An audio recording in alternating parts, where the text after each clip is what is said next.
आता हिथं कोण बाबा यो वांदाय म्हटलं त्यांचं ए आजेदा ए आजेदा त्यांचं वांदाय रे त्यांचं वांदाय तिथं लिंबात झाड तोडलंय तिने ते हां मग एवढं लढतरे अंगलट येतात का नाही लिकीची कळ काढली म्हणून आईनं मारलंय आई आणि ती बघून घेतली असती तू बायकोची कड घेऊन कशाला ती प्रेत घेऊन फिरलायस तू बिन लग्नाचं पॉर मारलंय मर्दा हां रोहित सांग अक्षत्र टाका लागतात आमच्यात मेल्यावर ती पोरगं भावकीतला आहे आमच्या ते तब्बू आम्हाला भण लागते मर्दा तुला डोसकं फिरलंय काय आम्ही काय बोललो तुला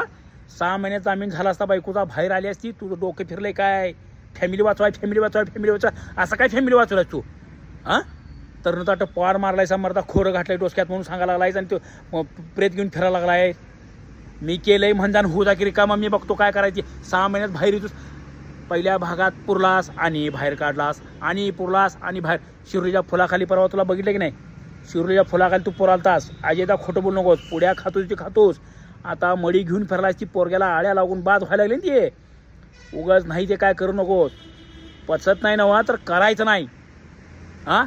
काय ती बॉडी काय ती बॉडी चुकली आणि काय कोमजून गेले पोरगं ते हां बिन लागणारच पोरगं रोहित संघ अक्षित्र टाकूया मी येतो 2 मिनिटात कोणाला घेऊन अक्षित्र टाकून